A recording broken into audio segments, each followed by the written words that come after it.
493-112 requires each school district starting this school year to submit an annual accountability report to the department by November 1st. And so the law includes some specific requirements for the report, but is also generally broad in terms of what district goals are. And so it requires that the report include goals for student achievement. There is a specific requirement that one of the goals must include the district's plan to pursue a goal of 70% or more of third grade students scoring meet expectations or exceeded expectations on the TCAP and the ELA portion of the TCAP. And so I just wanted to note that that is a requirement in the law to include that goal. So you all might have seen in the template that that was kind of pre-filled in for you all. And then it also includes a requirement that a district's goal for that third grade ELA proficiency, that you need to detail how the proficiency rates will increase by 15% of the gap to 70%. And so we'll talk a little bit more about what that 15% of the gap calculation means for your district goals, but just wanted to know that that stems from the law. I also want to note that for that ELA proficiency goal, if your district already has 70% or more of third grade students proficient in ELA, the law does not require that you detail that 15% of the gap in your annual outcomes in your plan. It is still required to include the ELA proficiency goal in your accountability report, but we would encourage you to, if your district already has 70% or more of third grade students proficient in reading, we would suggest that you include a goal that either maintains or increases that proficiency rate, but the 15% gap closure isn't a requirement. The report also needs to include how your goals will be met within your district budget, and so that is also something that needs to be included in the accountability report. And starting next school year, the law requires that the report include a description of how your budget and expenditures from the previous school year enabled you to make progress towards your stated goals. So I wanted to give a broad overview of kind of where this report stems from, and we'll go into more details, of course, as you all have questions. All right, thank you very much, Robin. I know we had some folks join while Robin was chatting here. Just want to remind folks, this week's purpose is to start answering a lot of the questions that we have already been receiving about the TISA accountability report since the template was released on August 8th. We know that more questions are going to come up. The further we get into the fall, the more people start to get into the template itself and put their goals together. So this is absolutely not your only chance to meet with us, to ask questions and make sure that you get all the information you need on the front end to put together your report and engage with the public for comment. So the purpose of this week, like I mentioned, is to answer the questions we have been receiving and to answer your questions as you have them now. But please know there's going to be multiple opportunities to have your questions answered. Again, for those of you that just joined, we have a QR code that will be up on the screen throughout this presentation. Please go ahead and scan that QR code if you have a question for us, and that will place you in our virtual line. And we're going to call on people to ask their question as they exist within the line by scanning the QR code. If you are unable to scan the QR code, there is a link in the chat. I'm going to post it again for those of you that just joined to get to the Microsoft form and put your information in and ask your question. This will be really helpful in us addressing your question after today's meeting if need be and sending any resources. I also want to let folks know that this meeting is being recorded, so you will have an opportunity to see these slides and refer back to the question and answer session today should you wish, and we'll be able to send that information out to you.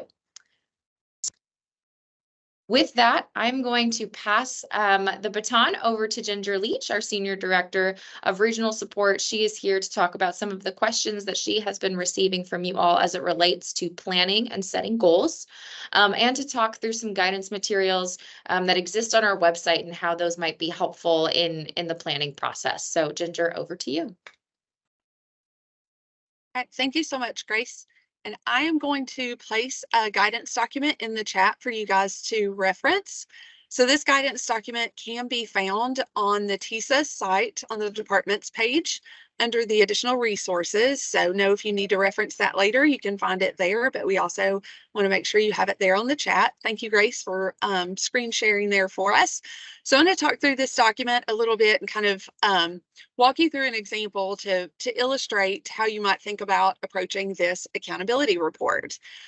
So this guidance document is going to provide some guiding questions, things to think about, and connections that you may be able to make with other plans that exist within your district, as well as provide you some starter examples to help you as you and your team work on this report. So broadly speaking, as you're approaching like writing your goals, those broader long-term goals, the depth, breadth, number of goals, years that it's going to take you to reach those long-term goals are really up for you as a district to decide based on what your priorities are and what those local needs are. With the caveat of that third grade ELA proficiency goal that you heard Robin mention earlier, that one does have to be included. So you are going to have to set that 70% goal and then address that 15% increase in proficiency for those first 3 years, which we'll get into a little more later. But those remaining goals, those are up for you as a district to decide what those will look like. So when you're writing this report, keep in mind that you don't have to start from scratch as far as like what should these academic goals be. You have existing plans in your district that really give you a good place for your team to start thinking about what these goals might focus on. You have 5-year district plans, you have an annual district plan. For 23-24, you'll start your 24-25 plan later this year. The areas of focus for those goals give you a really good starting place for thinking about what goals you might set forth in this TISA accountability report. Within that LEA plan that you have for 23-24, you also have some single and multi-year strategies that may be really good places to start for the action steps that you might include in this TISA accountability report. So you do want to spend some time thinking about where you can align what you have in that 5-year plan, what you have in that 1-year plan, and what you would put in this TISA accountability report that you are funding with TISA dollars. So I'm going to walk you through pretty quickly through an example to kind of illustrate this guidance document and how you approach the report. So one of the first things you're going to do on the report is really think about what those long range goals are. And that's a place, again, where you think about where do I see alignment between the goals that exist in other plans and what you really want to prioritize as a district. And you're going to set that goal. So for example, I might say I want to set a certain percentage of students who will be college or career ready. So once I set that long-term goal, I'm then going to break that down into annual outcomes. So what percentage are we going to hit in 23-24? What percentage are we going to hit in 24-25? Once I've done that, I'm now thinking about what are those associated metrics that will let me know as a district team and external stakeholders know that we have met that goal. So I could be really vague and just say ACT, EPSO attainment, ASVAB. But when we then go to measure whether we've met that goal, we're not going to know which group of students for which year and what that success metric actually is.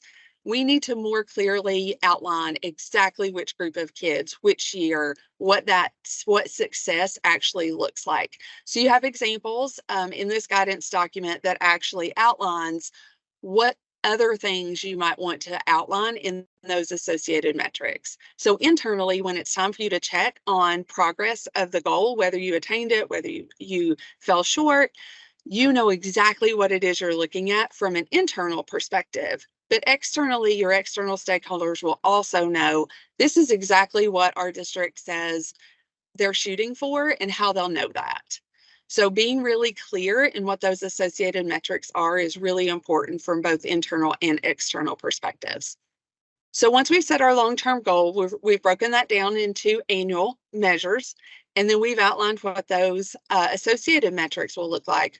We're now ready to think about what is the work that as a district we're doing or intend to do to reach those goals. So this is where those strategies and action steps really come into play. For 23-24, you have a good start on that with your LEA plan.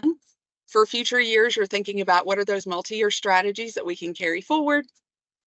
If we play that out with this college and career ready example, you have a different example in the guidance document. So we'll kind of talk through a college career ready. So you have another one to think about. The first place your mind is going to go will be all of those things you have in place in high school for ACT, EPSO attainment, and ASVAB. What are those strategies and action steps you have in place? But my guess is you also have some things in place in your middle schools to help raise career awareness, raise awareness to your middle school students about the things that are in place at your high school to help them be on track to be college and career ready, to take advantage of those things. Those are strategies and action steps that may be TISA funded that you want to include here as well. Maybe you also have things in place at your elementary schools that you would include here as well because you're funding that with TISA dollars. That's what you would include here.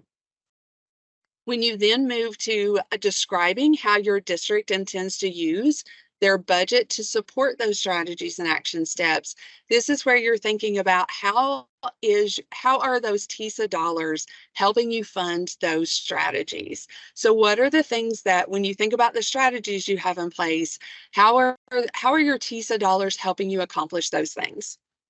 So maybe your TISA dollars are helping you fund that career exploration that you're doing in your middle schools. Who are those people that you have staffed that are helping you fund that career exploration? That staffing piece would be something that you could include in that budget description column of your accountability report. So what we have in this guidance document is the third grade ELA proficiency example. You're going to see a lot of those staffing pieces in that budget description piece, but what you're seeing in the action step piece are those supports that we have in place for third grade proficiency, such as high quality instructional materials implementation. You're going to see tutoring for our at-risk or retained third grade students. You're going to see RTI. You're also going to see summer programming there.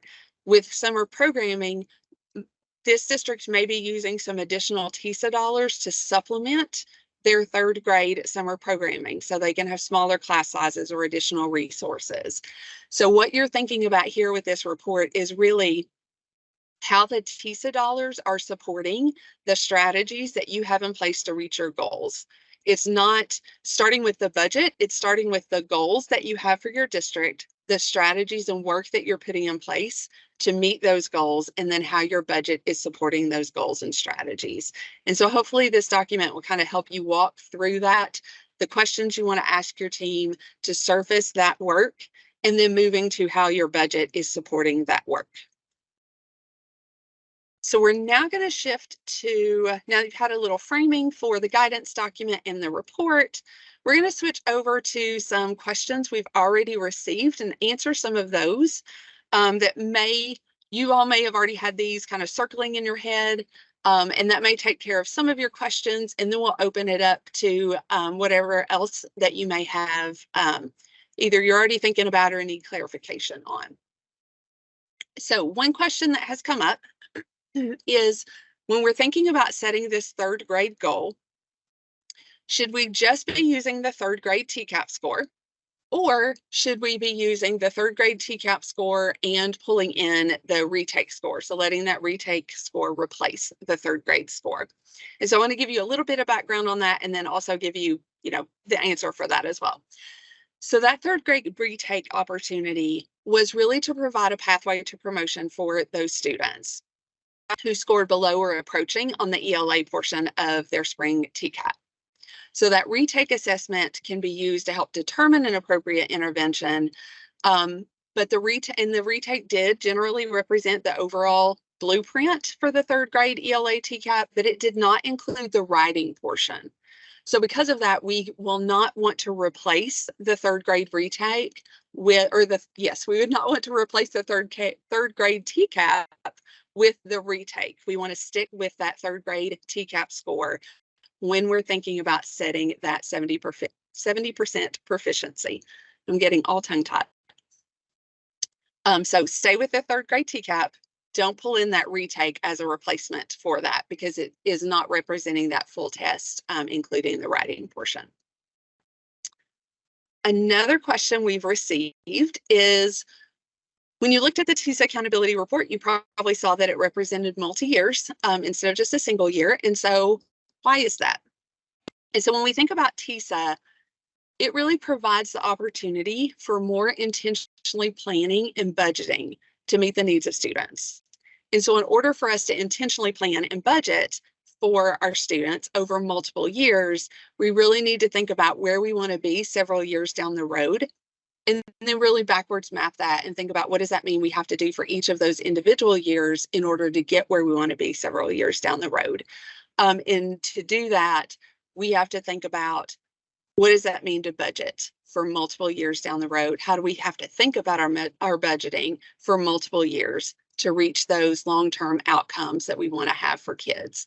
And so rather than approach this as a individual year, we want to say, where do we want to be long-term?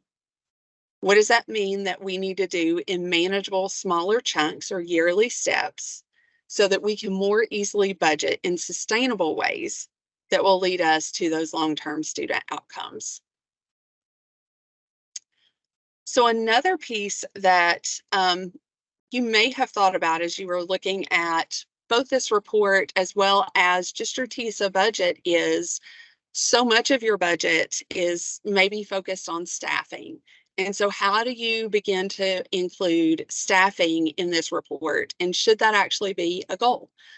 So the simple response is no, you wouldn't have staffing as a goal. But the more complex response is that you really want to think about this as starting with where is it you want your students to be several years down the road, and what is the work that your district is doing and intends to do to get there? And then how does your budget support that? Rather than starting with the budget and trying to figure out what does that mean our priorities are. And so the staffing piece is actually going to show up as you're thinking about the budget description portion of your TISA accountability report. So prioritizing where you want your students to be, thinking about the work that you have in place and will have in place to reach that, so those strategies and action steps, and then thinking through what in our budget is really supporting those priorities for our students, including those staffing pieces. So that's where we would see the staff showing up is in that budget description section.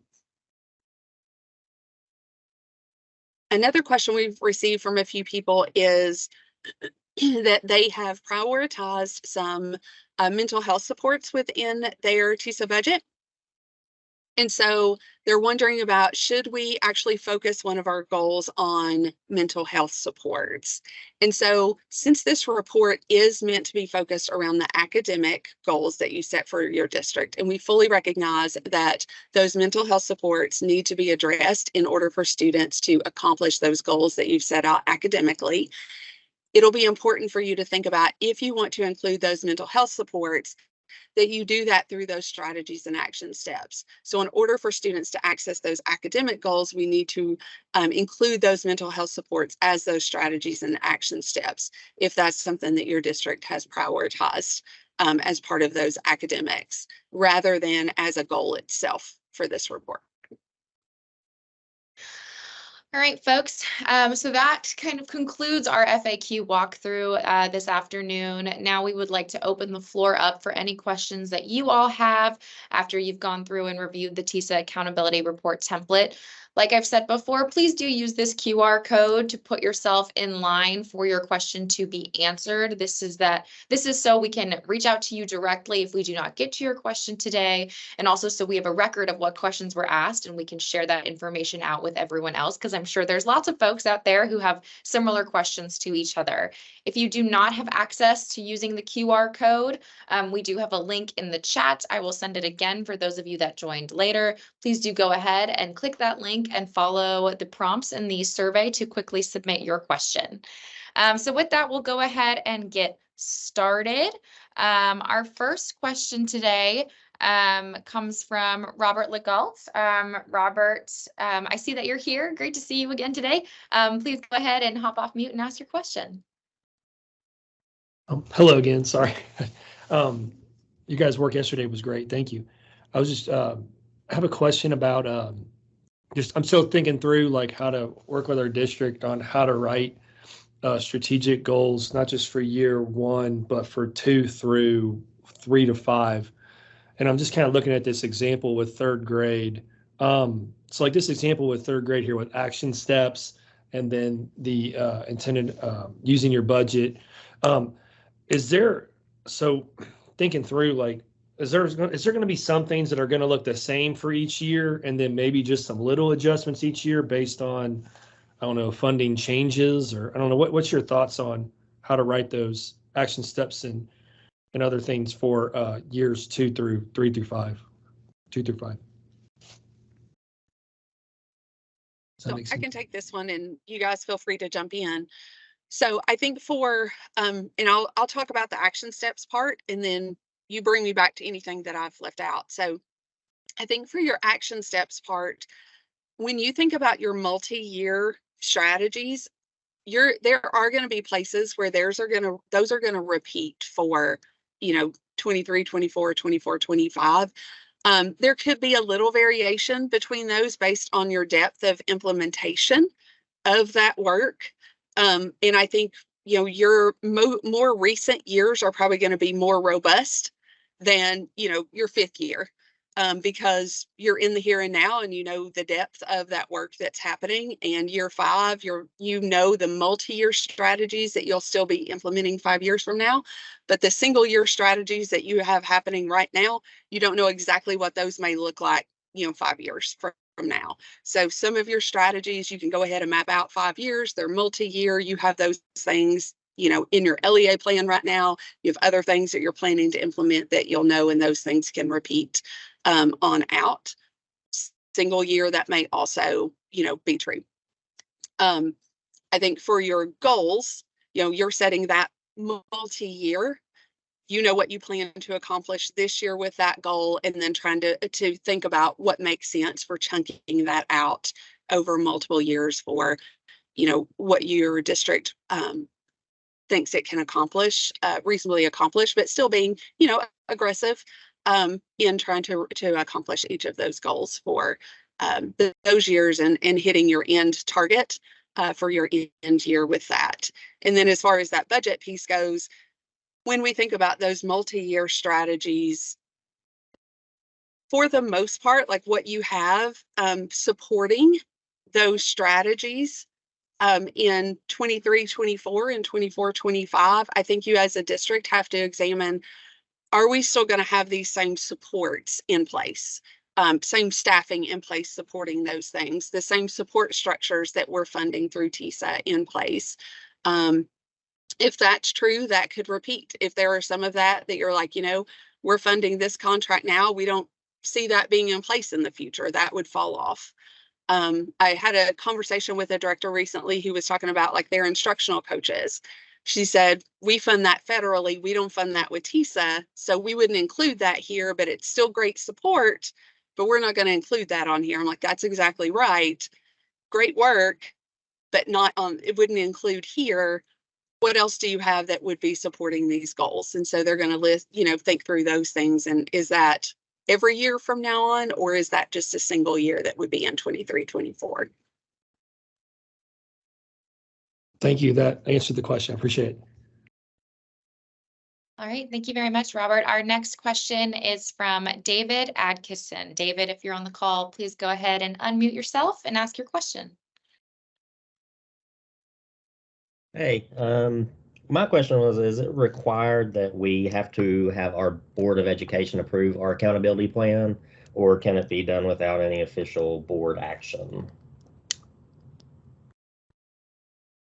That is an excellent question. I'm going to pass it over to Robin to talk about this from a policy standpoint. Yes, I can take that question. I was actually looking back at the law for this report. It does not explicitly state that the local board has to approve the plan, but I actually want to double check with our legal team here just to make sure I'm not missing anything. So if we could follow up back with you on the response to that, if that works. That will be good. And I actually have another question I didn't put in, but we talked about in the accountability plan what we're budgeting. In future years, are we going to be expected to give you sort of actuals about what we spent on these areas and report that back to TDOE, or is it more just a budgeting type of narrative for the accountability report?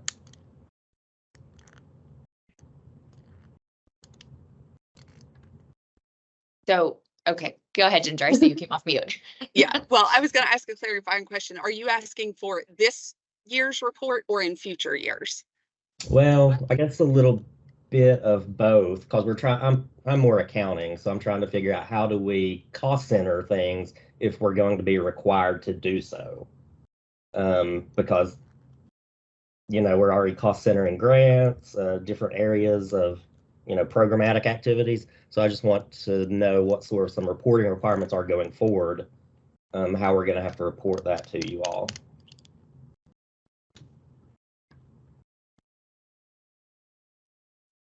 Yeah, I think this one, and Robin, definitely jump in here because I don't want to get out over my skis on this one, but I think at the end of this year, in future years, there will be that reporting out of what was spent from a TISA perspective. On this particular report, you're really just talking about how your budget will support these strategies. You do have the option to upload your current budget to support that narrative. And then in future reporting, there will be that connection over to like actuals, kind of like a backwards look at what was spent. Okay. So Thank you very much. Shannon Gordon, Chief Operating Officer. So we know that on the finance side, we need a runway, because if we're going to use cost accounting and be able to start reporting this, our finance system has to be set up that way to be able to track our expenses to that. And so we're really just starting the conversation about what that looks like.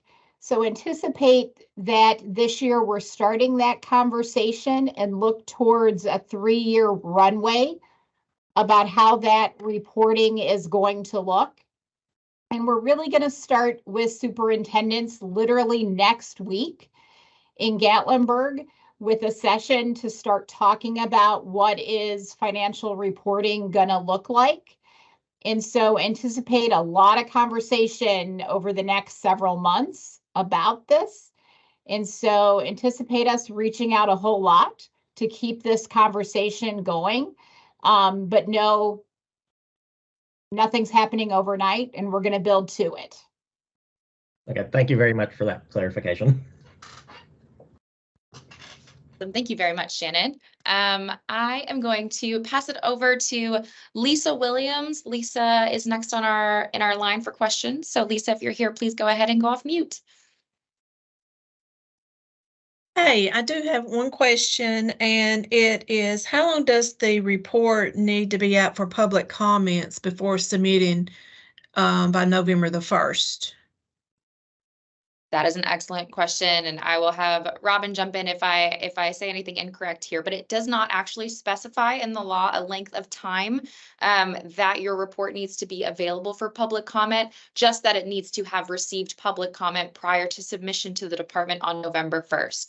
So we've had a variety of different folks say that they're planning to conduct presentations or town hall style meetings with folks throughout the month of October. We've had some folks say that they're going to share it virtually and collect public comment via written comments. We've had people say they're going to present it at local board meetings for public comment, but as long as you were able to fully address in the template itself how you have engaged the public in this space, there's no real time requirement that it needs to be available, so long as it's submitted to the department by November 1st. Robin, can you confirm that as well? Yeah, that's right. Okay, perfect. Thank you. Thank you.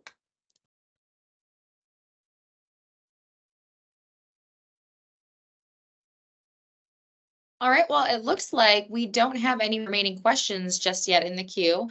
I did see some things come through the chat. I want to address Leah Watkins' question for Ginger.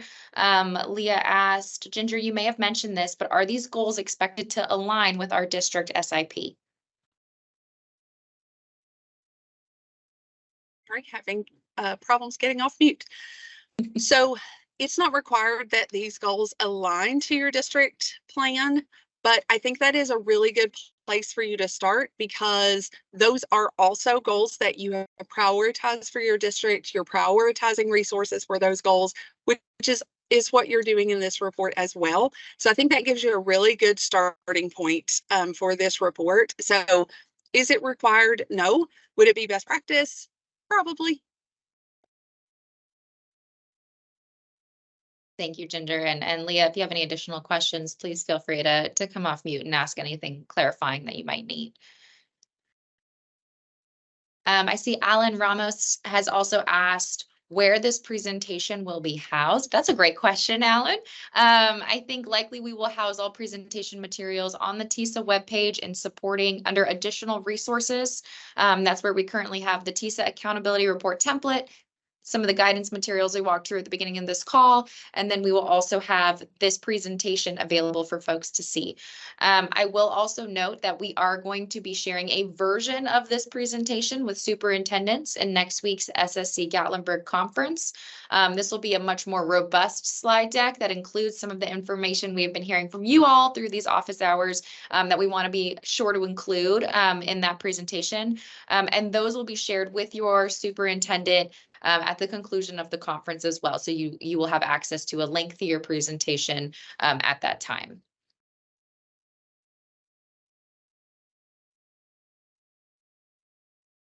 Well, because we don't have any more signups in the queue, if anyone has any remaining questions, please feel free to just go off mute and ask them. If you do not, you are free to hop off. We are going to be on the call until 1 o'clock Central Time. So have plenty of opportunity left to ask your questions. But until then, thank you so much for stopping by today. We will conduct an additional office hours session tomorrow from 12 to 1 p.m. Central Time. And like I said, there's lots of opportunities to engage. So we're going to stay on. Feel free to come off mute if you have more questions. But otherwise, thank you so much for stopping by.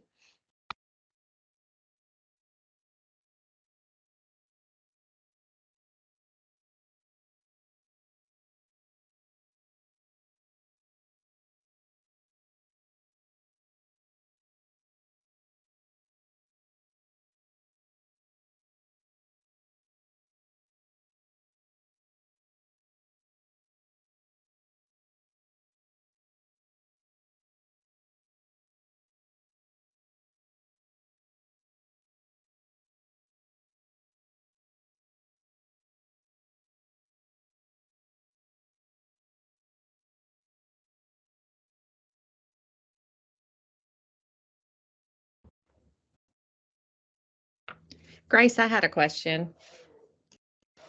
Yes, ma'am. When we upload or share with the state, what platform are we using? To upload the template itself.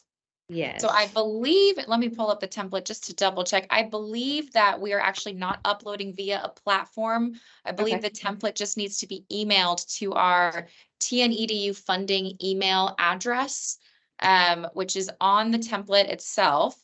And that qualifies as submission. Okay, great. Thank you.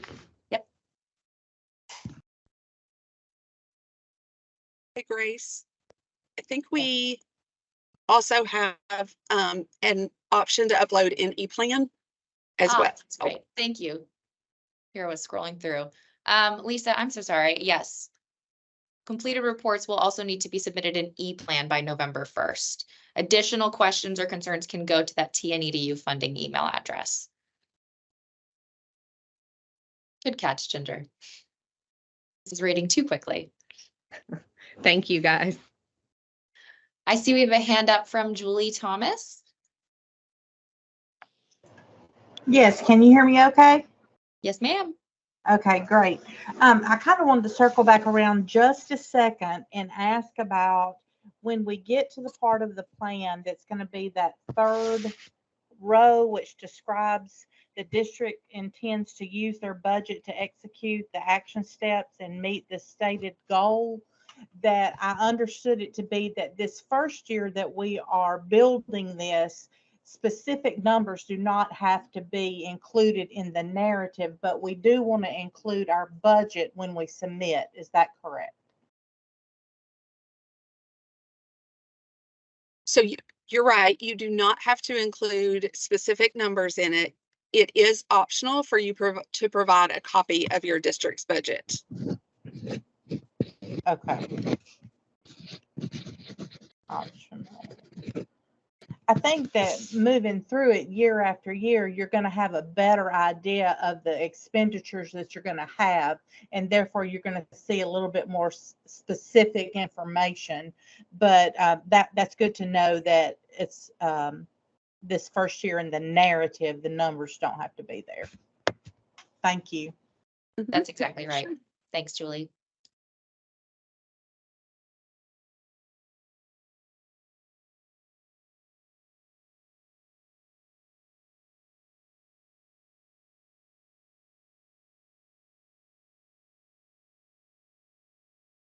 Hey, Grace, can you hear me? Yes, I can. Hi. Hey, this is a Jonathan Key in Huntington. I've been kind of multitasking today, going back and forth with some things, and I may have missed this information. So I see on the template there are a place for 5 goals.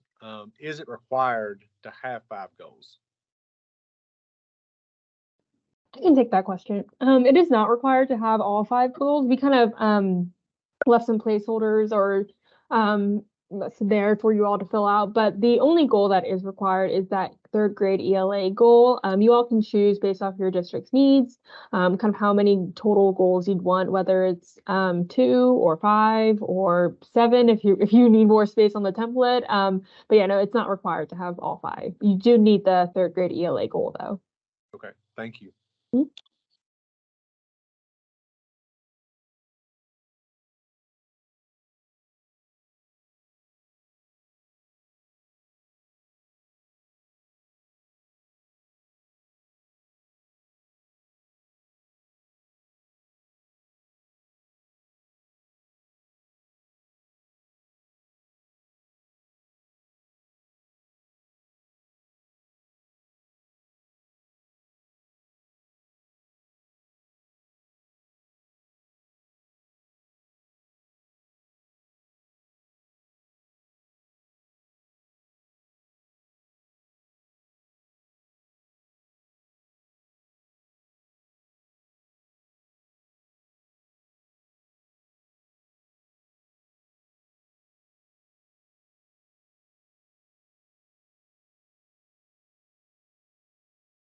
I see a question just came in the chat from Sheila. Can we include action steps that are not funded through TISA or just stick to TISA only funded action steps? This is a great question. I'm going to pass. Well, I'm going to take a first stab at this, Ginger, and then you can go ahead and tell me if I'm off base here. No, I think you can include action steps that are not TISA funded if they present a holistic picture of how your district aims to achieve that specific goal. I think it is required that you tie your budget to action steps, any action steps where your budget would apply. But at the same time, don't want to sacrifice the quality of the plan in that any action steps that are going to be really instrumental in meeting that goal, if they do not require additional funding, should be included. It's optional, but if you would like to include that for a better public understanding of how your district aims to achieve those goals, I think that would absolutely be permissible. Ginger, please jump in and let me know if you agree. Yeah, I think that sounds right. And I think the key there would be when you get to that budget narrative part, you're making it clear which pieces of your budget are supporting which action steps. So then that just means there would be some action steps over there that don't have a TISA connection to them.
And Sheila, I see your message there in the chat. Absolutely want to provide you all an opportunity to showcase those exciting initiatives that might be funded through other opportunities. So thank you very much for your input there.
All right, folks, well, we are getting really close to the top of the hour here, so want to invite anyone who has any remaining questions to please come off mute and ask those questions. If not, I think we are going to adjourn today's office hours session. I want to remind folks that we have an additional session tomorrow from 12 to 1 Central Time. It's going to be the same group of folks, and it's going to be the same slide deck, but we will have opportunity for an open Q&A. And then after that, there's going to be multiple opportunities to ask additional questions, whether it's through direct email addresses to our TNEDU funding email account, which will be sure to get answers to you as promptly as possible, or through attendance at the SSC Gatlinburg conference next week, or throughout the month of October, we're going to have additional opportunities to engage. So lots of chances to connect with us. Appreciate everyone's very thoughtful questions today. And please do keep us in the loop as you proceed through the planning process and gathering public comment. We are here to help. But with that, please feel free to come off mute if you have a question. Otherwise, we are free to adjourn. Thank you so much.